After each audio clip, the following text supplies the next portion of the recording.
ಈಗ ಒಂದು ಕನ್ನಡ ಮಾಧ್ಯಮದ ವಿಚಾರಗಳಂತ ಹೇಳಿ ಬಂದಾಗ ಈಗಲೇ ಮೇಡಮ್ ಹೇಳಿದಾಗೆ ಒಂದು ಪ್ರಶ್ನೆ ಏನಂತ ಹೇಳಿದ್ರೆ ಎಲ್ಲರೂ ಕೂಡ ಪ್ರಭಾವಿಗಳಿರುವವರು ಅಥವಾ ಅವರು ಇಂಟರ್ನ್ಯಾಷನಲ್ ಸ್ಕೂಲ್ಗಳು ಅಂತ ಬರುತ್ತೆ ಅಥವಾ ಎಲ್ಲರೂ ಕೂಡ ಪ್ರಭಾವಿಗಳು ಅಥವಾ ಶ್ರೀಮಂತರು ಎಲ್ಲರೂ ಕೂಡ ಅವರಿಗೆ ಯಾವುದು ಬೇಕು ಅಂತಹ ಸ್ಕೂಲ್ಗೆ ಕಳಿಸ್ತಾರೆ, ಹೋಗೋದೆಲ್ಲ ಬಡವರೇ ಕನ್ನಡ ಮಾಧ್ಯಮ ಶಾಲೆಗಳಿಗೆ ಅನ್ನುವಂತಹದ್ದು ಒಂದು ಚರ್ಚೆ. ಆದ್ರೆ ಮತ್ತೊಂದು ಕಡೆ ಇಲ್ಲಿ ದ್ವಿಭಾಷಾ ಸೂತ್ರಕ್ಕೆ ಸರ್ ಏನೆಲ್ಲ ಸವಾಲುಗಳಿದೆ, ಸಾಧ್ಯತೆಗಳ ಬಗ್ಗೆ ಮಾತನಾಡ್ತಾ ಹೋಗೋದಾದ್ರೆ ಈಗ ಬಹಳ ದೊಡ್ಡ ಸಮಸ್ಯೆ ಇರೋದು ಕರ್ನಾಟಕ ಒಂದು ರಾಜ್ಯವಾಗಿ ಅದು ಒಂದು ಬಹುಭಾಷಿಕ ರಾಜ್ಯ. ಇದು ಬೇರೆ ರಾಜ್ಯಗಳಿಗೆ ಹೋಲಿಸಿದರೆ, ಭಾರತದ ಯಾವುದೇ ರಾಜ್ಯಗಳಿಗೆ ಹೋಲಿಸಿದರೆ ಕರ್ನಾಟಕದಲ್ಲಿ ಇರುವಷ್ಟು ಭಾಷೆಗಳು ಬೇರೆ ರಾಜ್ಯಗಳಲ್ಲಿ ಇಲ್ಲ. ಇದಕ್ಕೆ ಕಾರಣ ಚಾರಿತ್ರಿಕವಾದ್ದು. ನೀವು ಕರ್ನಾಟಕವನ್ನು ಒಂದು ಸಂಪೂರ್ಣ ದಕ್ಷಿಣ ಭಾರತ ಅಂತ ಹೇಳೋಕ್ಕಾಗಲ್ಲ. ಕರ್ನಾಟಕದ ಅತ್ಯಂತ ದಕ್ಷಿಣ ಭಾಗ ಚಾಮರಾಜನಗರದಿಂದ ಕನ್ಯಾಕುಮಾರಿವರೆಗೆ 600 ಕಿಲೋಮೀಟರ್ ಇದೆ. ಬೀದರದಿಂದ ಚಾಮರಾಜನಗರದವರೆಗಿನ ಉದ್ದ 680 ಕಿಲೋಮೀಟರ್. ಇದರ ಅರ್ಥ ಏನು ಅಂತಂದರೆ ಚಾಮರಾಜನಗರದಿಂದ ದಕ್ಷಿಣಕ್ಕೆ ಇನ್ನೊಂದು ಕರ್ನಾಟಕ ಹಿಡಿಯುವಷ್ಟು ಜಾಗ ಇದೆ. ಪೂರ್ಣ ದಕ್ಷಿಣ ಭಾರತ ಅಲ್ಲ ಇದು. ನಾವು ಬೇರೆ ಕಾರಣಗಳಿಗೆ ವಿಂಧ್ಯ ಪರ್ವತದಿಂದ ದಕ್ಷಿಣಕ್ಕಿರುವ ರಾಜ್ಯಗಳನ್ನು ದಕ್ಷಿಣ ರಾಜ್ಯಗಳು ಅಂತೆಲ್ಲ ಹೇಳಿಕೊಂಡು ಬಂದಿದ್ದೇವೆ. ಹೇಳಿದರೆ ಜನಗಳಿಗೆ ಅರ್ಥ ಆಗ್ತದೆ. ಆದರೆ ಸಾಂಸ್ಕೃತಿಕವಾಗಿ ನೋಡಿದಾಗ ನೋಡಿ, ತಮಿಳುನಾಡಿನ ಕೊನೆ ಆಗುವುದು ಕನ್ಯಾಕುಮಾರಿಯಲ್ಲಿ, ಕೇರಳದ ಕೊನೆ ಆಗುವುದು ಕನ್ಯಾಕುಮಾರಿಯಲ್ಲಿ, ಕರ್ನಾಟಕದ ಕೊನೆಯಾಗುವುದು ಕಾವೇರಿ ನದಿಯಲ್ಲಿ.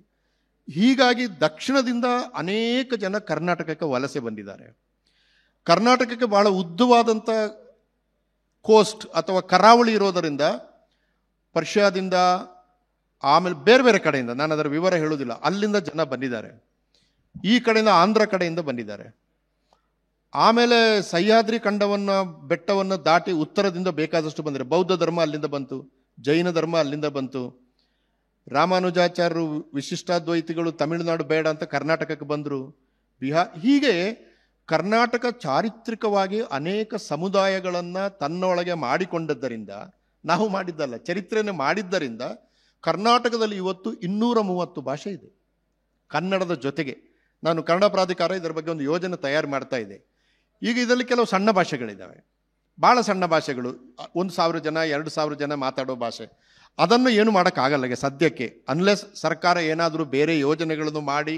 ಯಾಕಂದರೆ ಆ ಭಾಷೆಗಳು ಸಾಯ್ತಾ ಇವೆ. ಉದಾಹರಣೆಗೆ ಕೊರಗ ಭಾಷೆ 1881 ಜನಗಣತಿಯಲ್ಲಿ 55,000 ಇದ್ದ ಭಾಷೆ 2011 ಜನಗಣತಿಯಲ್ಲಿ 5,000 ಇಳಿದಿದೆ. ಅದು ಈವನ್ ಕೊಡಗಿನವರು ಯಾರಾದರೂ ಇರ್ಬೋದು ಇಲ್ಲಿ. ಕೊಡವ ಭಾಷೆ ಕೂಡ 2001 ಜನಗಣತಿಯಲ್ಲಿ 1,66,000 ಇದ್ದದ್ದು 2011 ಜನಗಣತಿಯಲ್ಲಿ 1,36,000 ಆಗಿದೆ. 19% ಕೆಳಗಿಳಿದಿದೆ. ಅನೇಕ ಭಾಷೆಗಳು ಪತನಮುಖಿ ಆಗುತ್ತಿರುವಂಥ ಒಂದು ಸಂದರ್ಭದಲ್ಲಿ ನಾವು ಭಾಷೆಯನ್ನು ಉಳಿಸುವಾಗ ಈ ಎಲ್ಲ ಭಾಷೆಗಳನ್ನು ಶಿಕ್ಷಣದ ಒಳಗಡೆ ಅಕಾಮಡೇಟ್ ಮಾಡೋದು ಹೇಗೆ ಎಂಬುದು ಮೇಜರ್ ಸಮಸ್ಯೆ. ಹಿಂದಿ ನನ್ನ ಪ್ರಕಾರ ಸಮಸ್ಯೆ ಅಲ್ಲ. ಅದು ಹಿಂದಿ ದೊಡ್ಡ ಭಾಷೆ, 66 ಕೋಟಿ ಜನ ಮಾತಾಡ್ತಾರೆ. ಹಿಂದಿ ನಿಜವಾಗಲೂ ಆಗಬೇಕಾದ್ದು, ಈಗ ರಾಷ್ಟ್ರೀಯ ಏಕತೆ ಇತ್ಯಾದಿಗಳೆಲ್ಲ ಹೇಳ್ತಾರಲ್ಲ, ಅದು ಆಗಬೇಕಾದ್ದು ಎಲ್ಲಿ ಅಂತಂದರೆ ಹಿಂದಿ ಭಾಷಿಕರು ಬೇರೆ ಭಾಷೆಗಳನ್ನು ಕಲಿಬೇಕು. ನೀವು ಬ್ಯಾಂಕ್ಗಳಿಗೆ ಹೋಗಿ ಹಿಂದಿ ಬರ್ತದೆ, ನಾವು ರಾಷ್ಟ್ರ ಭಾಷೆ, ನೀವು ಹಿಂದಿ ಕಲೀರಿ ಅಂತ ಹೇಳುವುದಲ್ಲದೆ ಅವರು ಸ್ಥಳೀಯ ಭಾಷೆಗಳನ್ನು ಕಲಿಯುವುದಿಲ್ಲ ಅದನ್ನೇ ಆನಂದ ಹೇಳಿದ್ದು. ಫೈನಲಿ ಇದೊಂದು ಪೊಲಿಟಿಕಲ್ ಪ್ರಶ್ನೆ ಅಂತ. ನಾನು ಒಂದು ಉದಾಹರಣೆ ಹೇಳ್ತೇನೆ ಮಕ್ಕಳಲ್ಲಿ ಇರೋದರಿಂದ. ಡೆಲ್ಲಿಯಲ್ಲಿ ಒಂದು ಯೂನಿವರ್ಸಿಟಿ ಇದೆ, ಕಾಲೇಜ್ ಇದೆ, ಹನ್ಸ್ರಾಜ್ ಕಾಲೇಜ್ ಅಂತ ಗೊತ್ತಿದೆ, ನಮ್ಮ ಶಾರುಖ್ ಖಾನ್ ಓದಿದ ಕಾಲೇಜ್ ಅದು. ಅಲ್ಲಿ ಒಬ್ಬರು ಹಿಂದಿ ಪ್ರೊಫೆಸರ್ ಇದ್ದಾರೆ. ಆ ಹಿಂದಿ ಪ್ರೊಫೆಸರ್ ನನಗೊಂದ್ಸರಿ ಫೋನ್ ಮಾಡಿದ್ರು, ನಿಮ್ಮ ಹತ್ರ ಮಾತಾಡಬೇಕು ಬರಲಾ ಅಂತ. ಬನ್ನಿ ಅಂದೆ ನಾನು. ಅವ್ರು ಬಂದು ನನ್ನ ಹತ್ರ ಕೇಳಿದ ಮೊದಲ ಪ್ರಶ್ನೆ, ಹಿಂದಿ ಪ್ರೊಫೆಸರ್, ಹನ್ಸ್ರಾಜ್ ಕಾಲೇಜ್, ಅವ್ರ ಹೆಸರು ಹೇಳೋದಿಲ್ಲ, ಕಾಲೇಜು ಹೇಳಿದ್ದೀನಿ, ಅವರ ಪ್ರೊಫೆಷನ್ ಕೂಡ ಹೇಳಿದ್ದೀನಿ. ಅವರು ಕೇಳಿದ ಮೊದಲ ಪ್ರಶ್ನೆ, ಬಿಲಿಮಲೆ ಸಾಬ್ ಯ ಕನ್ನಡ ಕಹಾ ಕಿ ಭಾಷಾ ಹೈ? ಇದು ಹಿಂದಿಯವರ ಒಂದು ಸಾಮಾನ್ಯ ಧೋರಣೆ, ಎಲ್ಲರದಲ್ಲ, ಒಂದು ಸಾಮಾನ್ಯ ಧೋರಣೆ. ಆದ್ದರಿಂದ ಇದು ಹೋಗಬೇಕಾದ್ರೆ ಅವ್ರು ಕಲಿಬೇಕು. ಬಟ್ ಕರ್ನಾಟಕದಲ್ಲಿ ಏನಂತಾರೆ ಈಗ ನೋಡಿ, ಈಗ ಹಿಂದಿಯನ್ನು ಪ್ರಥಮ ಭಾಷೆಯಾಗಿ ಕಲಿಬಾರದು ಅಂತ ಹೊಸ ಶಿಕ್ಷಣ ನೀತಿ ಎಲ್ಲಿ ಹೇಳುವುದಿಲ್ಲ. ನೀವು ಹಿಂದಿಯನ್ನು ಪ್ರಥಮ ಶಿಕ್ಷಣವಾಗಿ ನೀವು ಕಲಿಯುವುದಿದ್ರೆ ಕಲೀರಿ, ಆದರೆ ಎರಡನೇ ಭಾಷೆಯಾಗಿ ಕನ್ನಡವನ್ನು ಕಲಿಬೇಕು ಅಂತ ಹೇಳ್ತದೆ.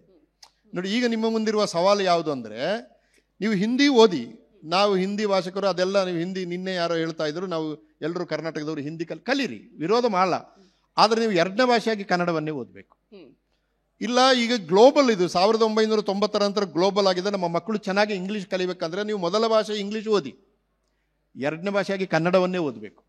ಮೊದಲನೇ ಭಾಷೆ ಇಂಗ್ಲೀಷು, ಎರಡನೇ ಭಾಷೆ ಹಿಂದಿ ಅಂತಂದರೆ ನೀವು ಕರ್ನಾಟಕದಲ್ಲಿ ಇದ್ದು ಕನ್ನಡವನ್ನು ಕಲಿಯದೆ ಹೋಗುವುದಿದೆಯಲ್ಲ, ಇದು ದೇಶಕ್ಕೆ ಅಪಾಯ. ಭಾರತದ ಒಕ್ಕೂಟ ವ್ಯವಸ್ಥೆಗೆ ನಾವು ಮಾಡಬಹುದಾದ ಬಹಳ ದೊಡ್ಡ ಅನ್ಯಾಯ. ಯಾಕಂದರೆ ಒಕ್ಕೂಟ ವ್ಯವಸ್ಥೆ ಫೆಡರಲ್, ಅಮೇರಿಕದಷ್ಟು ನಮ್ಮದು ಭಾಳ ಸ್ಟ್ರಾಂಗ್ ಆದ ಫೆಡರಲ್ ಸಿಸ್ಟಮ್ ಅಲ್ಲ. ಆದರೂ ನಮ್ಮ ಭಾಷೆಯನ್ನು ಸಂಸ್ಕೃತಿಯನ್ನು ಉಳಿಸಿಕೊಳ್ಳುವ ಹಕ್ಕನ್ನು ಸಂವಿಧಾನ ನಮಗೆ ಕೊಟ್ಟಿದೆ, ಅದನ್ನು ಉಳಿಸ್ಕೊಳ್ಬೇಕು. ಸೊ ನಾವು ಕನಿಷ್ಠ ಏನಿಲ್ಲ ಅಂದರೂ 230 ಭಾಷೆಯಲ್ಲಿ 10,000 15,000 ಭಾಷೆ ಅಥವಾ 25,000 ಅಂತ ಇಟ್ಟುಕೊಳ್ಳಿ.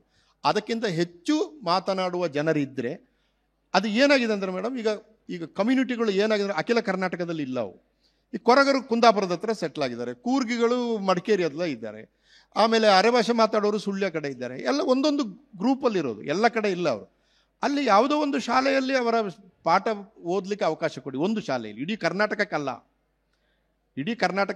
ಆದ್ದರಿಂದ ನಾವು ಕರ್ನಾಟಕದಲ್ಲಿ ಇರುವ ಅನೇಕ ಭಾಷೆಗಳಲ್ಲಿ ಕನಿಷ್ಠ 10,000ಕ್ಕಿಂತ ಹೆಚ್ಚು ಜನ ಮಾತಾಡೋ ಭಾಷೆ ಇದ್ದರೆ ಆ ಕಮ್ಯುನಿಟಿಗಳು ಎಲ್ಲಿವೆಯೋ, ಈಗ ಸಿದ್ಧಿ ಭಾಷೆ ತುಂಬ ಬ್ಯೂಟಿಫುಲ್ ಆದ ಭಾಷೆ.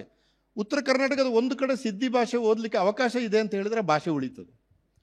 ಕೊರಗರು ನಾಮಾವಶೇಷ ಅದು ಎಕ್ಸ್ಟಿಂಕ್ಟ್ ಆಗುವ ಒಂದು ಕಮ್ಯುನಿಟಿ. ಅದು ನಿಮ್ಮ ಭಾಷೆಯನ್ನು ಕಲೀಲಿಕ್ಕೆ ಕುಂದಾಪುರದಲ್ಲಿ ಒಂದು ಶಾಲೆಯಲ್ಲಿ ಅವಕಾಶ ಇದೆ ಅಂತಂದರೆ ಸರ್ಕಾರ ಅದಕ್ಕೆ ಬೇಕಾದಂಥ ಒಂದು ಪಾಠ ಪುಸ್ತಕ ಮಾಡಲಿಕ್ಕೆ ತಯಾರಿರಬೇಕು. ಆದ್ದರಿಂದ ಬಹಳ ದೊಡ್ಡ ಸವಾಲು ಹಿಂದಿಗಿಂತ ಹೆಚ್ಚಾಗಿ ನೋಡಿ, ಏಕೀಕರಣದ ಬಗ್ಗೆ ಬಂತು. ಆವಾಗ ಏಕೀಕರಣ ಆದಾಗ ಕನ್ನಡ ರಾಜ್ಯ ಭಾಷೆ ಆಯಿತು. ಅದು ಯಾವ ಬಗೆಯ ಕನ್ನಡ ರಾಜ್ಯ ಭಾಷೆ ಆಯಿತು ಎಂಬುದು ಇನ್ನೊಂದು ಪ್ರಶ್ನೆ. ಅದರ ಬಗ್ಗೆ ನಾವು ಹೇಳೋದು ಬೇಡ. ಆದರೆ ಹಾಗೆ ಕನ್ನಡ, ತೆಲುಗು, ತಮಿಳು, ಮಲಯಾಳಗಳೆಲ್ಲ ರಾಜ್ಯ ಭಾಷೆಗಳಾದಾಗ ಆ ರಾಜ್ಯದಲ್ಲಿ ಶತಮಾನಗಳಿಂದ ಸಣ್ಣ ಭಾಷೆಗಳು ಏನದು? ಕೇರಳದಲ್ಲಿ 130ಕ್ಕಿಂತ ಹೆಚ್ಚು ಭಾಷೆಗಳಿದೆ, ಕೇಳುವವರಿಲ್ಲ. ಟ್ರೈಬ್ಸ್ಗಳಿದ್ದಾವೆ, ಕೇಳುವವರಿಲ್ಲ. ಆದ್ದರಿಂದ ಹಿಂದಿಯಿಂದ ನಮಗೇನು ತೊಂದರೆ ಆಗ್ತದೆ, ಆ ತೊಂದರೆಗಳನ್ನು ನಾವು ಬೇರೆಯವರಿಗೆ ಮಾಡಬಾರ್ದಲ್ವಾ? ಆದ್ದರಿಂದ ಶಿಕ್ಷಣ ನೀತಿ ಈ ಸಣ್ಣ ಭಾಷೆಗಳಿಗೆ ಒಂದು ಮಾಡಿಕೊಡೋ, ಇದರ ಸವಾಲು ಇರುವುದು ಎಲ್ಲಿ ಅಂದರೆ ಸರ್ಕಾರ ಇದನ್ನು ಪೂರ್ತಿಯಾಗಿ ಅನುಷ್ಠಾನಕ್ಕೆ ತರಬೇಕು. NEP ಮಾಡುವಾಗ ಏನು ಮಾಡಿದರು, ಪೂರ್ತಿಯಾಗಿ ಅನುಷ್ಠಾನಕ್ಕೆ ತರಲಿಲ್ಲ ಅವರು. ಸ್ವಲ್ಪ ಮಾಡಿದರು ಅನುಕೂಲಕ್ಕಾಗುವಾಗೆ. ಇದು ಹಾಗೆ ಆಗಬಾರ್ದು. ನೀವು ತಂದರೆ ಪ್ರಥಮ 1ನೇ ತರಗತಿಯಿಂದ ಅಥವಾ ಪ್ರೀ ಶಿಕ್ಷಣ ಅಂತ ಏನು ಹೇಳ್ತೀರಿ, ಅಲ್ಲಿಂದ ಹೈ ಲೆವೆಲ್ವರೆಗೆ MA ನೀವು ಪೂರ್ತಿ ಹಂತವಾಗಿ ತನ್ನಿ. ಒಂದೇ ತಾರೆ ಅಲ್ಲದಿದ್ದರೂ 10 ವರ್ಷದಲ್ಲಿ ತನ್ನಿ, 20 ವರ್ಷದಲ್ಲಿ ತನ್ನಿ. ನಮ್ಮಲ್ಲಿ ಏನಾಗ್ತಾರೆ, ಸರ್ಕಾರ ಬದಲಾದ ಕೂಡಲೇ ನೀತಿ ಬದಲಾಗೋದು, ಅವರು ತಂದದನ್ನು ನಾವು ಬಿಡೋದು. ಹಿಂಗೆ ಮಾಡಿದ್ರೆ ಜನರೇಷನ್ ಹಾಳಾಗ್ಬಿಡುತ್ತೆ, ರಾಜಕೀಯ ಪ್ರವೇಶ ಆಗಬಾರ್ದು. ಆದ್ದರಿಂದ ಎಲ್ಲ ಭಾಷೆಗಳನ್ನು ಉಳಿಸಿಕೊಳ್ಳುವ ಹಾಗೆ, ಆದರೆ ಕನ್ನಡ ರಾಜ್ಯ ಭಾಷೆ ಆದ್ದರಿಂದ ಅದನ್ನು ಎಲ್ಲದಕ್ಕಿಂತ ಮೇಲೆ ಇಟ್ಟು ಭಾಷೆಯನ್ನು ಬೆಳೆಸಲಿಕ್ಕೆ ಬೇಕಾದ ಸೂತ್ರವನ್ನು ಕಂಡುಕೊಳ್ಳಬೇಕು. ಸರ್ಕಾರ ಇದಕ್ಕೆ ತುಂಬ ಮನಸ್ಸು ಮಾಡಬೇಕು. ಎಸ್ ಸರ್, ನೀವು ಹೇಳಿದ್ರಿ ಕನ್ನಡ ಭಾಷೆಯ ಕಡ್ಡಾಯ ಆಗಬೇಕು ಅಂತ ಹೇಳಿ. ಆನಂದ್ ಸರ್, ಈಗ ಆ ಭಾಷೆ ಕಡ್ಡಾಯ ಆಗಬೇಕು ಅನ್ನುವಂತಹ ನಿಟ್ಟಿನಲ್ಲಿ ಒಂದು ವರದಿ ಆಗುತ್ತೇನೋ ಅಂತ ಅನ್ಕೊಂಡ್ವಿ. ದ್ವಿಭಾಷಾ ಸೂತ್ರ ನೀತಿ, ಶಿಕ್ಷಣ ನೀತಿ ಆಯೋಗದ ವಿಚಾರದಲ್ಲಿ ಕನ್ನಡ ಭಾಷೆ ಕಡ್ಡಾಯ ಆಗಬೇಕು ಅಂತ ಏನಿಲ್ಲ ಅನ್ನುವಂತಹ ವರದಿ ಕೂಡ ಈಗ ಚರ್ಚೆ ಆಗ್ತಾ ಇದೆ, ಅದರಲ್ಲಿ ಇದೆ ಅನ್ನುವಂಥದ್ದು. ಹಾಗಾದ್ರೆ ಆ ವರದಿ ಸಮರ್ಪಕವಾಗಿದೆ ಅಂತ ಅನ್ಸುತ್ತಾ? ಒಂದು ವೇಳೆ ದ್ವಿಭಾಷಾ ಸೂತ್ರ ಈ ಒಂದು ನೀತಿ ಕಾನೂನು ಆದರೆ ಆವಾಗ ಕನ್ನಡಕ್ಕೆ, ಕರ್ನಾಟಕಕ್ಕೆ ಯಾವ ರೀತಿಯಂತಹ ಪ್ರಯೋಜನಗಳಾಗುತ್ತೆ? 2 ಪ್ರಶ್ನೆಗಳು ಸರ್. ಇಲ್ಲ, ಕರ್ನಾಟಕದಲ್ಲಿ ಕನ್ನಡ ಕಡ್ಡಾಯ ಆಗ್ಬೇಕು ಅನ್ನೋದ್ರಲ್ಲಿ ಏನು ಪ್ರಶ್ನೆನೇ ಇಲ್ಲ.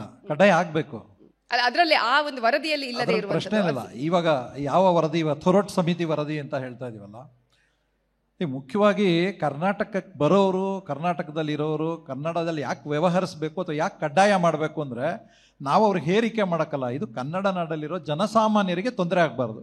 ಬ್ಯಾಂಕಲ್ಲಿ ಕೂತಿರೋ ಅಧಿಕಾರಿ ಗ್ರಾಮೀಣ ಪ್ರದೇಶದಲ್ಲಿ ಅವ್ರಿಗೆ ಹೋದವ್ರಿಗೆ ಅವ್ರ ಭಾಷೆಯಲ್ಲಿ ನೀವು ಯಾವ ಸೇವೆ ಕೊಡ್ಲಿಕ್ಕೆ ಆಗಲಿಲ್ಲ ಅಂತಂದರೆ ಅದು ದೊಡ್ಡ ಪ್ರಶ್ನೆ. ಅದಕ್ಕೋಸ್ಕರ ಕನ್ನಡ ಕಡ್ಡಾಯ ಆಗಲೇಬೇಕು, ಅದ್ರ ಬಗ್ಗೆ 2ನೇ ಮಾತೇ ಇಲ್ಲ. ಇನ್ನು ಕನ್ನಡ ಕಡ್ಡಾಯ ಮಾಡೋದ್ರಿಂದ ಬೇರೆ ಭಾಷೆಗಳಿಗೆ ಏನು ಅಂತಂದರೆ, ಈಗ ದ್ವಿಭಾಷಾ ನೀತಿ ಮಾಡೋದ್ರಿಂದ ಏನಂದರೆ 3ನೇ ಭಾಷೆನ ಕಿತ್ತಾಕಬೇಕು ಆ ಥರ ಎಲ್ಲ ಏನಿಲ್ಲ. 3ನೇ ಭಾಷೆ ಪರೀಕ್ಷೆ ತೆಗೆದಾಕಿ ಅಂತ ಹೇಳ್ತಾರೆ. 3ನೇ ಭಾಷೆ ಪರೀಕ್ಷೆ ತೆಗೆದಾಕಿ, ಹಿಂದಿನಾರೋ ಕಲ್ತ್ಕೊಳ್ಳಿ. ಯಾವುದು ಇವಾಗ ಹೊರಟಿರೋ ನೀತಿನಲ್ಲಿ ಕೂಡ ದ್ವಿಭಾಷೆ ಅಂತೇಳಿ 2ನೇ ಭಾಷೆ ಆ ಥರ ಮಾಡಿಲ್ಲ. ಶಾಲೆಗಳಲ್ಲಿ ಕಲಿಯೋದಕ್ಕೆ 3 ಭಾಷೆನೇ ಮಾಡ್ತಾರೆ. ಅದರಲ್ಲಿ ಏನಂತಂದರೆ, 1ನೇ ಭಾಷೆ ತಾಯ್ನುಡಿ ಅಥವಾ ಕನ್ನಡ, 2ನೇ ಭಾಷೆ ಇಂಗ್ಲೀಷು ಅಥವಾ ಹೀಗೆ ಬರುತ್ತೆ. ಅದು ವಿವರ ಬಂದಾಗ ಏನು ಸಾರಾಂಶವಾಗಿ ಏನು ಕಾಣುತ್ತೆ ಅಂದರೆ, ಒಬ್ಬ ಕನ್ನಡ ನಾಡಿನಲ್ಲಿ ಓದೋವನು ಕಡ್ಡಾಯವಾಗಿ ಕನ್ನಡವನ್ನು 1ನೇ ಭಾಷೆ ಅಥವಾ 2ನೇ ಭಾಷೆಯಾಗಿ ಕಲಿತಾನೆ. ಇದು ಕಡ್ಡಾಯ. 1ನೇ ಭಾಷೆಯಾಗಿ ಇವಾಗ ಬೇರೆ ತಾಯ್ನುಡಿಯವರಿದ್ದಾರೆ, ಉರ್ದು, ತಮಿಳು, ತೆಲುಗು, ಇನ್ಯಾವುದೋ ತಾಯ್ನುಡಿ ಮಕ್ಕಳು ಇಲ್ಲಿದ್ದಾರೆ ಅಂತ ಇಟ್ಕೊಳ್ಳೋಣ. ಅವರು ನಮ್ಮ ಭಾಷೆ ನಾವು ಕಲಿಬೇಕು, ನಮ್ಗೆ ಅವಕಾಶ ಇಲ್ಲ, ನಾವು 1ನೇ ಭಾಷೆಯಾಗಿ ನಮ್ಮ ಭಾಷೆ ತಗೋತೀವಿ, ತಮಿಳು ತಗೋತೀವಿ ಅಂದರೆ ಧಾರಾಳವಾಗಿ ತಗೊಳ್ಳಿ, ಅದಕ್ಕೆ ಅವಕಾಶ ಇದೆ. ಆದರೆ 2ನೇ ಭಾಷೆಯಾಗಿ ಕಡ್ಡಾಯವಾಗಿ ಕನ್ನಡ ಕಲಿಬೇಕು. ಇದು ಇವಾಗಿರುವಂಥ ನಿಯಮ. ಇದು ಮಾಧ್ಯಮಕ್ಕೆ ಅನ್ವಯ ಆಗ್ತಿಲ್ಲ. ಅಂದರೆ ಯಾವ ಮಾಧ್ಯಮದಲ್ಲಿ ಓದಬೇಕು ಅಂತ ಹೇಳ್ತಿಲ್ಲ. ಭಾಷೆಗಳು ನೀವು 3 ಕಲಿತೀವಿ ಅಂದರೆ 1ನೇ ಭಾಷೆ ಅಥವಾ 2ನೇ ಭಾಷೆ ಕಡ್ಡಾಯ ಕನ್ನಡ ಆಗಿರಬೇಕು.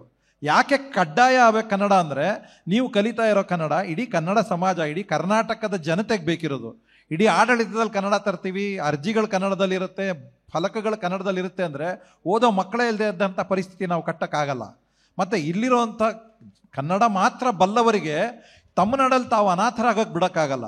ಕನ್ನಡ ಮಾತ್ರ ಬಲ್ಲವನು ಬ್ಯಾಂಕ್ಗೆ ಹೋಗ್ಬಿಟ್ಟು ನಂಗೆ ಅವ್ರ ಭಾಷೆ ಬರ್ತಿಲ್ಲ ಅಂತ ಅನಕ್ಷರಸ್ಥ ಆಗ್ಬಿಡ್ತಾನಲ್ಲ, ಇದು ತಪ್ಪಬೇಕಾಗತ್ತೆ. ಹಾಗಾಗಿ ಬ್ಯಾಂಕಲ್ಲಿ ಕೂತ್ಕೊಳ್ಳೋನು ಕನ್ನಡ ಬರಲೇಬೇಕು. ಸಾರ್ವಜನಿಕರ ಜೊತೆ ವ್ಯವಹಾರ ಮಾಡೋ ಖಾಸಗಿ ಆಗಲಿ, ಸರ್ಕಾರಿ ಆಗಲಿ, ಕೇಂದ್ರ ಸರ್ಕಾರಿ ಆಗಲಿ, ಈ ನಾಡಿನ ಜನರ ಜೊತೆ ವ್ಯವಹರಿಸಬೇಕಾದ್ರೆ ಅದು ನಮ್ಮ ಭಾಷೆಲೇ ಆಗಬೇಕು. ನಮ್ಮ ಭಾಷೆಯಲ್ಲಿ ಆಗಬೇಕು ಅನ್ನೋದು ಅದೇ ಸಮಾನತೆ, ಅದೇ ಸರಿಯಾಗಿರೋದು, ಅದೇ ಸ್ವಾತಂತ್ರ್ಯ. ಇದನ್ನು ಕನ್ನಡದ ಭಾರತದ ಸಂವಿಧಾನದಲ್ಲಿ ಪ್ರಿಯಾಂಬಲ್ ಅಂತ ಏನು ಹೇಳ್ತೀವಿ, ಪೀಠಿಕೆನಲ್ಲಿ ಸಾರಾಂಶದಲ್ಲಿ ಹೇಳಿದ್ರು, ವಾಸ್ತವದಲ್ಲಿ ಜಾರಿ ಮಾಡೋಕ್ಕಾಗಿಲ್ಲ.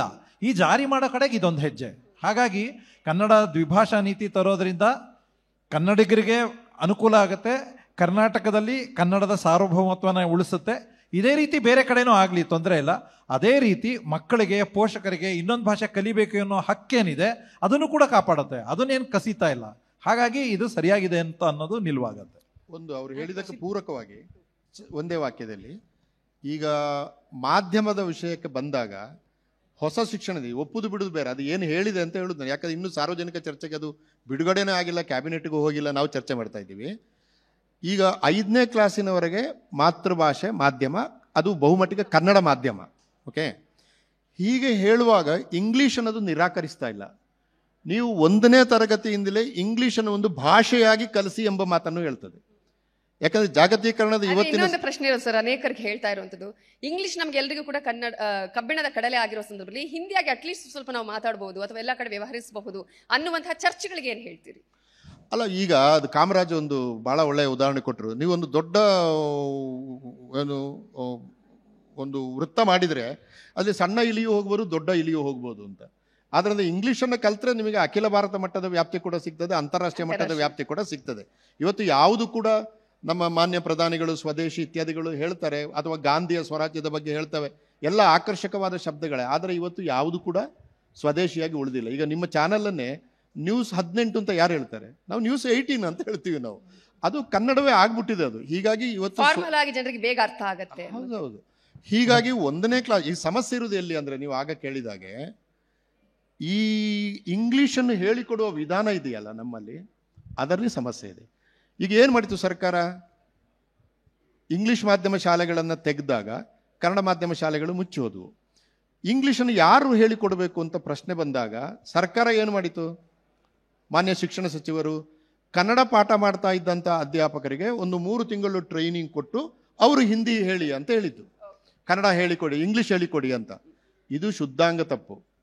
ನಮ್ಮ ಬಹಳ ಕ್ಷಮಿಸಬೇಕು ಕನ್ನಡ ಅಧ್ಯಾಪಕರಿದ್ದರೆ, ಬಹಳ ಜನ ಇವತ್ತು ಕನ್ನಡ ಅಧ್ಯಾಪಕರಿಗೆ ಕನ್ನಡ ಒಂದು ಭಾಷೆಯಾಗಿ ಹೇಗೆ ಹೇಳಿಕೊಡಬೇಕು ಎಂಬ ಸಂಪೂರ್ಣ ತಿಳುವಳಿಕೆ ಇಲ್ಲ. ಪೆಡಗಾಜಿ ಅಂತ ಹೇಳ್ತೀವಿ ನಾವು. ಭಾಷಾವನ್ನು ಹೇಳಿಕೊಡುವ ವಿಷಯದಲ್ಲಿ ನಾವು 50 ವರ್ಷ ಹಿಂದೆ ಇದ್ದೇವೆ ಬೇರೆ ರಾಜ್ಯಗಳಿಗೆ ಹೋಲಿಸಿದರೆ. ನೀವು ಕನ್ನಡದಲ್ಲಿಯೇ ಹಿಂದೆ ಇರುವ ಟೀಚರ್ಗಳಿಗೆ ತರಬೇತಿ ಕೊಟ್ಟು ಇಂಗ್ಲಿಷ್ ಹೇಳಿಕೊಡಿ ಅಂತಂದ್ರೆ ಇನ್ನು 10 ವರ್ಷದಲ್ಲಿ ನಮ್ಮ ಮಕ್ಕಳಿಗೆ ಇಂಗ್ಲಿಷ್ ಇಲ್ಲ, ಕನ್ನಡವೂ ಇಲ್ಲ, ಯಾವುದೇ ಭಾಷೆ ಇಲ್ಲದಾಗ ಆಗುತ್ತೆ. ನಮ್ಮ ಭಯಂಕರ ಬೈಗಳು ಅಂತ ನನಗೆ ಭಾರಿ ಖುಷಿ ಆಗುದು. ಅವನಿಗೆ ಭಾಷೆ ಇಲ್ಲ ಅಂತ ಬೈತಾರಲ್ಲ, ಅದಕ್ಕಿಂತ ದೊಡ್ಡ ಬೈಗಳೇ ಇಲ್ಲ ಜಗತ್ತಿನಲ್ಲಿ. ಅವನಿಗೆ ಭಾಷೆ ಇಲ್ಲ ಅಂದ್ರೆ ಏನೂ ಇಲ್ಲ ಅಂತ ಅರ್ಥ. ಹಾಗೆ ಆಗ್ಬಿಡುತ್ತೆ ನಮ್ಗೆ. I want to add one this thing ಅಂದರೆ, ಯಾಕೆಂದರೆ ನನಗೆ ಒಂದು ಆಲ್ಟರ್ನೇಟ್ ಒಪಿನಿಯನ್ ಇದೆ ಈ ವಿಷಯದ ಬಗ್ಗೆ, ದ್ವಿಭಾಷೆ ಮತ್ತು ತ್ರಿಭಾಷೆ ಸೂತ್ರದ ಬಗ್ಗೆ. ನೋಡಿ, ದ್ವಿಭಾಷೆ ಆಗಲಿ ಅಥವಾ ತ್ರಿಭಾಷೆ ಆಗಲಿ, ಮೊದಲನೇದಾಗಿ ಭಾಷೆ ಅನ್ನೋದು ಒಂದು ಸಂವಹನದ ಭಾಷೆ ಇರಬೇಕು. ಎರಡನೇದಾಗಿ ಭಾಷೆ ಅನ್ನೋದು ಭಾವನೆಗಳ ಭಾಷೆ ಇರಬೇಕು. ಕೊನೆಯದಾಗಿ ಅದು ಶಿಕ್ಷಣದ ಭಾಷೆ ಆಗಬೇಕು. ಏನಾಗ್ತದೆ, ಈಗ ಮಗು ತಂದೆ ತಾಯಿ ಜೊತೆ, ಅಕ್ಕ ತಂಗಿ ಜೊತೆ ಮನೇಲಿ ಪರಿಸರಲ್ಲಿ ಆ ಪರಿಸರದ ಭಾಷೆ ಮಾತೃಭಾಷೆಯಲ್ಲಿ ಮಾತಾಡ್ತಾನೆ, ರಾಜ್ಯ ಭಾಷೆಯಲ್ಲಿ ಮಾತಾಡ್ತಾನೆ. ಸ್ಕೂಲ್ಗೆ ಹೋಗಿದ ತಕ್ಷಣ ಅವನಿಗೆ ಅದೇ ಭಾಷೆಯಲ್ಲಿ ಶಿಕ್ಷಣ ಸಿಕ್ಕಿದ್ರೆ ಅವನಿಗೆ ಅರ್ಥ ಮಾಡ್ಕೊಡೋದಕ್ಕೆ ತುಂಬ ಅನುಕೂಲ ಆಗುತ್ತೆ. ಆದರೆ ಡೈರೆಕ್ಟಾಗಿ ಇಂಗ್ಲೀಷ್, ಹಿಂದಿ ಸಂವಹನ ಇಲ್ಲದೆ ಓದೋದನ್ನು ಬರೆಯೋದನ್ನು ಡೈರೆಕ್ಟಾಗಿ ಹೇಳ್ಕೊಟ್ರೆ ಆ ಮಗು ಮೇಲೆ ತುಂಬ ಒಂದು ಪ್ರೆಷರ್ ಬೀಳುತ್ತೆ. ಸೊ ಇಂಗ್ಲೀಷ್ ವಿರೋಧಿ ಅಲ್ಲ ನಾವು. 150 ದೇಶಗಳಲ್ಲಿ ಇಂಗ್ಲೀಷ್ ಮಾತಾಡ್ತೀವಿ. English is a requirement, no problem. ಆದರೆ ಡೈರೆಕ್ಟಾಗಿ ಫಸ್ಟ್ ಇಂಗ್ಲೀಷ್ ಅಥವಾ ಹಿಂದಿ ಸಂವಹನದ ಭಾಷೆ ಆಗಬೇಕು. 5ನೇ ತರಗತಿ ಆದಮೇಲೆ ಅದನ್ನು ಶಿಕ್ಷಣದಲ್ಲೇ ತಗೊಂಡು ಬರಬೇಕು ಅಂತ ನನ್ನ ಅಭಿಪ್ರಾಯ. ಎಸ್, ದ್ವಿಭಾಷಾ ನೀತಿ ಬಂದ್ರೆ ಏನಾಗುತ್ತೆ, ಯಾವ ರೀತಿಯಾಗಿ ಅದರಿಂದ ಪ್ರಯೋಜನ ಆಗುತ್ತೆ, ಇರುವಂತಹ ಸವಾಲುಗಳು ಏನು ಅನ್ನೋದ್ರ ಬಗ್ಗೆ 3 ಜನರು ನಮ್ಮ ಎಲ್ಲರಿಗೂ ಕೂಡ ಅರ್ಥೈಸಿದ್ದೀರಿ ಅಂತ ಅಂದ್ಕೊಳ್ತಾ ನಾನು ನಿಮ್ಮೆಲ್ಲರಿಗೂ ಧನ್ಯವಾದಗಳನ್ನು ಸಲ್ಲಿಸ್ತಾ ಇದ್ದೀನಿ. ಥ್ಯಾಂಕ್ ಯು ಸೋ ಮಚ್ ಮೂವರಿಗೂ ಕೂಡ ನಮ್ಮ ಈ ಸಂವಾದದಲ್ಲಿ ಪಾಲ್ಗೊಂಡಿದ್ದಕ್ಕಾಗಿ. ದ್ವಿಭಾಷಾ ನೀತಿ ಜಾರಿಯಾದರೆ ಯಾವ ರೀತಿಯಾಗಿ ಕರ್ನಾಟಕಕ್ಕೆ, ಕನ್ನಡಿಗರಿಗೆ ಅದರಿಂದ ಉಪಯೋಗಗಳು ಆಗತ್ತೆ ಅನ್ನುವ ವಿಚಾರಕ್ಕೆ ಸಂಬಂಧಪಟ್ಟ ಹಾಗೆ ಈಗಾಗಲೇ ಅನೇಕ ಚರ್ಚೆಗಳು ಆಗ್ತಾ ಇದೆ. ದ್ವಿಭಾಷಾ ನೀತಿ ಜಾರಿ ಆಗಲಿ ಅನ್ನುವಂತಹ ಆಶಯದೊಂದಿಗೆ ನಮ್ಮ ಈ ಸಂವಾದವನ್ನು ಮುಗಿಸ್ತಾ ಇದ್ದೀನಿ. ನಮಸ್ಕಾರ.